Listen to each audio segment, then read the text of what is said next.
আজ ব্যতিক্রম একটা ট্যুর আপনাদের সাথে শেয়ার করব। ছাতক থেকে প্রথমে আমরা রওনা দেব ভোলাগঞ্জ। তো প্রথমে ছাতকে এক চাঁদনী ঘাটে আমরা সবাই একত্র হলাম। চাঁদনী ঘাট থেকে লঞ্চ করে আমরা যাব ভোলাগঞ্জ সাদা পাথর দেখতে। তো এই প্রথম বাস জার্নি বাদে লঞ্চ জার্নি বা নৌকা জার্নি করে আমরা ভোলাগঞ্জ যাব। তো প্রথমে আমরা সবাই একত্র হয়ে নৌকাতে উঠলাম সবাই।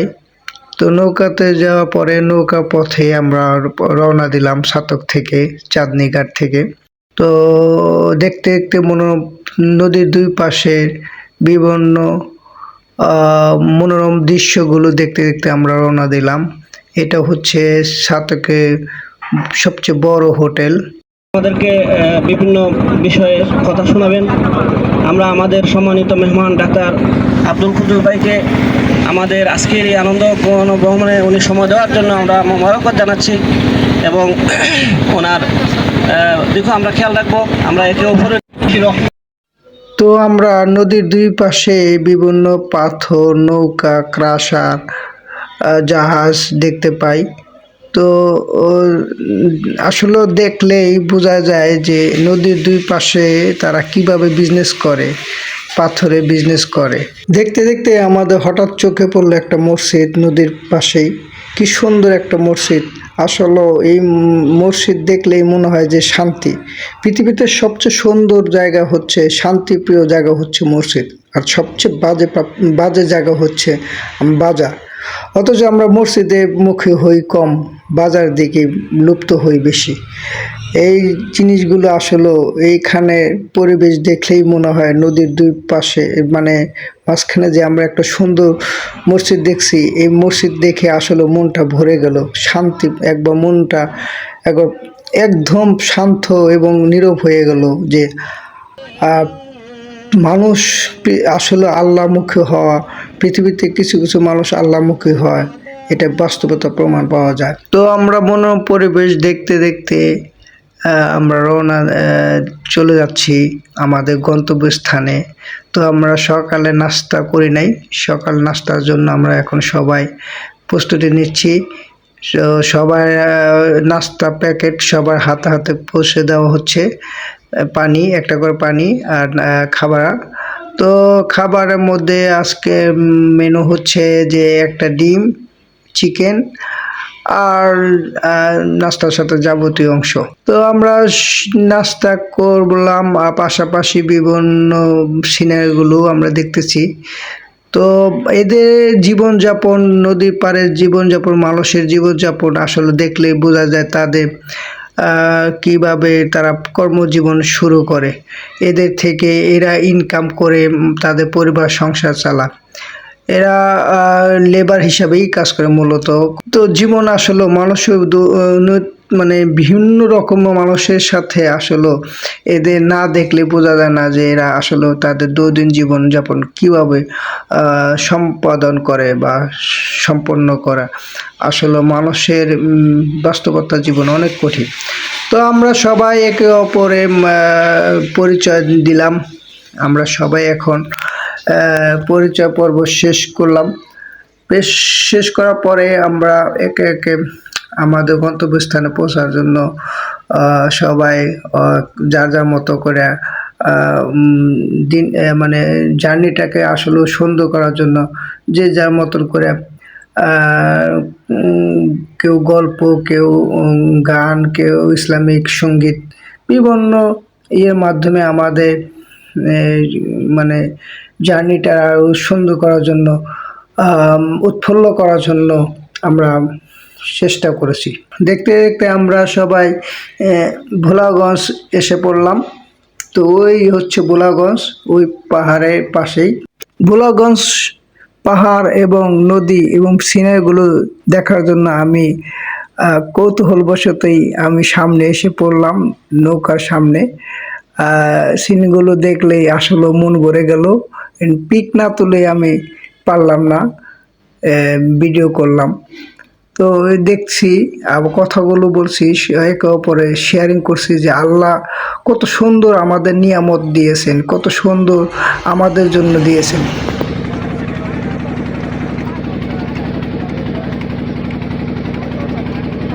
ভোলাগঞ্জ ওই ইন্ডিয়া পাহাড় গেসা যে আমাদের ভোলাগঞ্জ সাদা পাথর আরও সুন্দর সুন্দর করছে। এবং এই নদীর স্রোতে পানি এত পরিষ্কার, আবার দেখা যাচ্ছে যে এই নদীর স্রোতও বেশি। তো আমরা আস্তে আস্তে ধীরে ধীরে নৌকাটা ঘাটে বেরালাম আস্তে আস্তে। তো ঘাটে বেরার পরে আমরা সবাই একত্রে নামার জন্য চেষ্টা করতেছি।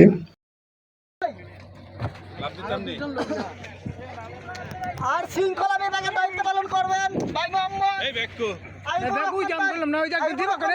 বিভাগের বাইরে সহযোগিতা করবেন। আপনি কি নেমে পড়লেন? অবশ্যই নেমে পড়লাম। আর কত? সাদা পাথর, কই পাথর কই? এই তো সামনে পাথর, কই সাদা তো নাই, সব সাদা। হ্যাঁ? আপনি কি নেমে পড়লেন? কোথা থেকে আসছেন স্যার? আমি আসছি শুধু সাতক। আস্তে আস্তে আমরা সবাই নেমে পড়লাম এবং সাদা পাথরে, এবং বিভিন্ন খাবারের জন্য যে আমরা রান্না বান্না করার জন্য ডেকসি আনছিলাম সেগুলো নামালো। আমরা সবাই নেমে পড়লাম এবং সাদা পাথরকে আমরা উপভোগ করার জন্য আমরা যার যার মতো করে দলবদ্ধভাবে সাদা পাথরে বিভিন্ন স্পটে ঘোরাফেরা করলাম এবং এনজয় করলাম। তো আমরা দুপুরে লাঞ্চ এনজয় করার পরে আমরা দুপুরে লাঞ্চ করার জন্য সবাই একত্র হয়ে লাঞ্চ করলাম। এবং দুপুরে খুব কড়াকড়ি রোদে মধ্যে আমরা ছাতা নিয়ে কিছুক্ষণ নৌকার ছাদের বসে উপভোগ করছিলাম, এনজয় করলাম বিভিন্ন সিনারি এবং একে অপর খোঁজ গল্প মেতে উঠলাম। তো আমরা আসলে এই সাদা পাথর দেখার যে কত মজা সেটা হারা আমরা টের পেলাম। এই পানি কিছুক্ষণ পর পরে দেখা গেল পানি খুব পরিষ্কার, আবার দেখা গেল পানি ঘোলা। দুপুরবেলায় আবার বিকেলবেলায় দেখলাম পানি ঘোলা, আবার সকালবেলার পানি দেখলাম খুবই পরিষ্কার পরিচ্ছন্ন পানি। তো আমরা এনজয় করলাম, মাস্তি করলাম, সবাই হুল হুল্লা করলাম, গোসল করলাম, তারপরে কেনাকাটা করলাম, তারপরে আর কত কি বিভিন্ন ছবি করলাম, ভিডিও করলাম, ছবি তুললাম, সাঁতার কাটলাম, অনেকক্ষণ ভোরে সাঁতার কাটলাম, এনজয় করলাম। আসলে এটা না দেখলে উপভোগ করার মতন নয়, এটা আমরা একে অপরে শেয়ার করলাম, গল্প করলাম দুজনে। তো নৌকার উপরেই নৌকার কিছুক্ষণ নিচে খাওয়া দাওয়া পরে নৌকা নিচে রেস্ট নিয়ে আমরা সাদা পাথরে যে বিভিন্ন মানুষ এনজয় করতেছে সেটা উপভোগ করা, এনজয় করতেছে সেটা ছবি তুললাম, ভিডিও করলাম জুম করে। এটা একটা অন্যরকম একটা মজা যে নৌকার মধ্যে বসে বসে আমি অন্যজনের আনন্দ ফুর্তি যে করতেছে সেটা উপভোগ করে, কেমন করে সেটা উপভোগ করলাম। তো সবাই আমরা জোহরের নামাজ পড়ে নৌকায় উঠে বসলাম। সব আনন্দ উল্লাস ক্লান্তি সুখ দুঃখ উপভোগ করে এখন আমরা আবার ফিরে যাচ্ছি আমাদের গন্তব্যস্থানে, বাসার দিকে। তো আমরা রওনা দিলাম সবাই মিলে। ফেরার পথে আমরা অনেক কিছু লক্ষ্য করলাম যে যারা এখনো মানে যাইতেছে আসতেছে যে সাদা পাথর দেখার জন্য, তো নৌকা করে তারা অনেকে আসতেছে, অনেকে চলে যাচ্ছে। তো বেশিরভাগে অল্প কিছু লোক দলবদ্ধভাবে তারা ফিরে আসা যাওয়া করে। তো আমরা দেখতে দেখতে দেখলাম যে খেয়ারি যে সাদা পাথর ভোলাগঞ্জ খেয়ার ক্রাশার নদীর সাইডে যে ক্রাশার বা পাথরের বিজনেস করার জন্য বিভিন্ন বিজনেস সেটা বন্ধ করে দিয়েছে জেটিগুলো। তো এখানে সব জেটিগুলো ক্রাশারগুলো বন্ধ, খেয়ারিং কোনো কাজ করে না, পাথরের কোনো বিজনেস করতে পারে না। এই সব মেশিন সব কাজকর্ম এখানে কোনো লোকজন নেই, সব খালি পড়ে আছে। সব এখন জং পড়ে যাচ্ছে। তো আপাতত এই ভোলা যে গঞ্জের যে পাথরের বিজনেস সেটা বন্ধ হয়ে গেছে। তো দেখতে দেখতে আমরা আসরের নামাজের জন্য আমরা এখন একটা মসজিদে, নদীর পাশে একটা মসজিদ, সেই মসজিদে আমরা আসরের নামাজ পড়ব। তো পড়ার জন্য সবাই আমরা এখানে নামাজ পড়ার জন্য এখানে লঞ্চটা, আমাদের জাহাজ লঞ্চটা এখানে ভিড়াবো। বেরোর পরে আমরা আসরে নামাজ পড়ার পরে আবার আমরা রওনা দেব। নামাজ শেষ করে আমরা ফেরার পথে এক ভাইয়ের কথা শুনে আমার খুব হাসি পেল। ভাই বলতেছিল যে আমরা সকালবেলা সবার মুখ চেহারা ছিল আঙ্গুলের মতন, এখন দেখা যায় ফেরার পথে সবার চেহারা কালোর মতন। আস্তে আস্তে সন্ধ্যা ঘনিয়ে আসতেছে।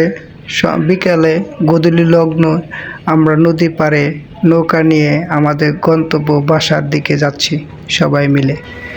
তো আসলে বিকালে এই গোধূলি লগ্নে যে কত সুন্দর নদী পাড় ঘাটপালাগুলো আসলে না দেখলে বিশ্বাস করার মতো না, খুবই সুন্দর লাগতেছে।